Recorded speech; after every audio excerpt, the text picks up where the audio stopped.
See siin on uus Audi A6 ning ei, tegemist pole täiselektrilise e-troniga, mis sest, et vahepeal ju tegelikult Audi otsustas paari sarvud oma mudelirivis elektriautodele pühendada, vaid uue vana hea A6-ga, mille kapoti all 3-liitrine V6 bensiinimootor, päris quattro-nelikvedu ja 7-käiguline automaatkast. Mootori valikuid on uuele A6-le aga kokku erinevaid 3, keretüüpe jätkuvalt 2, sedaanilik limusiin ja see universaalkerega Avant ning mudeli hinnad algavad umbes 58 000 eurost.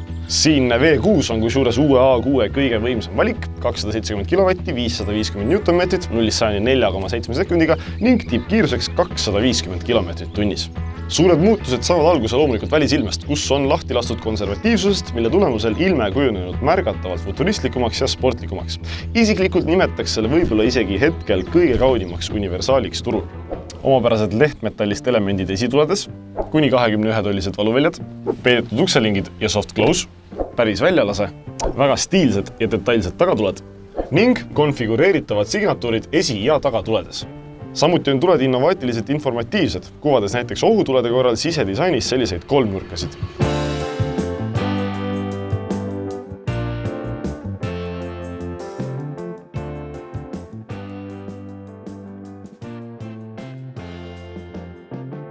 Salongis on Audi uue disainikeelega samuti konservatiivsus vähenenud, kuid sel juhul võib-olla mitte nii objektiivselt paremuse poole, sest kohati nägi eelkäija reisijate ruum minu arust minimalistlikuma lähenemisega veidi maitsekam ja selline klassikaliselt premiumlikum välja.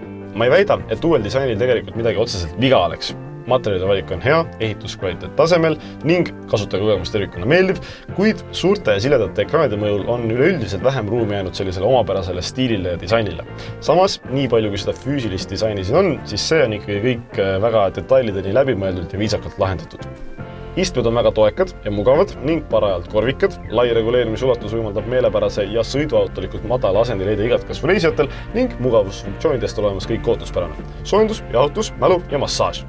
Tagareas on istmed samuti küllalt mugavad, kuid nagu näha, siis ruumikuse osas 2-meetrist A6 üksteise taha väga mugavalt ära ei mahuta. Atmosfäär on pigem avar, kuid olenemata suurtest väliskabariitidest ei jäta salongis olles tegelikult mudel endast sellist lahmaka muljet, sest sisu istub suhteliselt kokpitilikult ja kompaktselt ümber reisijate. Ekraan on armatuurile saadaval kuni 3, 11,9-tolline rooli taga, 14,5-tolline armatuuri keskel multimeedia jaoks ning valikuline 10,9-tolline kaasreisija ees. Riistvaraliselt on kõik terava pildiga ja opereerivad kiirelt ning sujuvalt. Tarkvaraliselt on võib-olla kohati veidi ülepingutatud ning seda väikest valget teksti ja ikooni on suurtel mustadel pindadel veidi liiga tihedalt ja palju, kuid juba peale lühikest sisseelamist on tegelikult kõik peamised funktsioonid ja sätted lihtsasti leitavad ja mugavalt kasutatavad. Kliimasätted on kõik integreeritud multimeediasse. Rooli saab A6 aga nüüd sellise küllalt kandilise, mis esialgu nägi visuaalselt veidi võõras välja, aga tegelikult püsib väga kindlalt ja mugavalt kätte vahel. Veidi vajavad harjumist aga vaid need pooleldi puututundlikud ja pooleldi füüsilised nupupaneelid äärmistel kodratel, millele vajutades kõlab ka selline oodatust odavam klõks.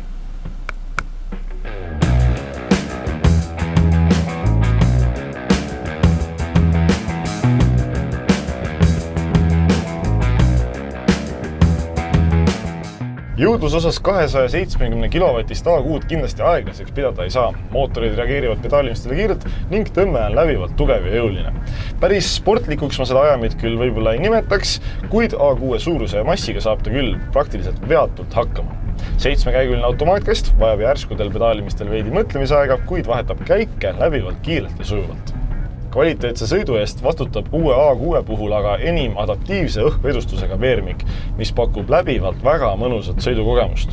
Sõidurežiimidega on võimalik küll masina käitumist reguleerida, kuid tervikuna püsib ta läbivalt väga ettearvatavalt ja stabiilselt oma trajektooril, andes samaaegselt adekvaatset tagasisidet juhile sõiduki käitumise kohta, ilma et konarlused ja põrutused reisijaid üleliia väsitaks. Samuti, nagu ennist salongi osas mainisin, ei jäta ka sõites A6 kuigi suure auto muljet ning tänu osavale veojõu jaotusele ja nelikroolimisele liigub ta üllatavalt agiilselt. Tõsi, ringrajale selline A6 ei kutsu, kuid kurvilisi teid annab temaga nautida küll ning sõit on temaga kohe tõesti märkimisväärselt kvaliteetne.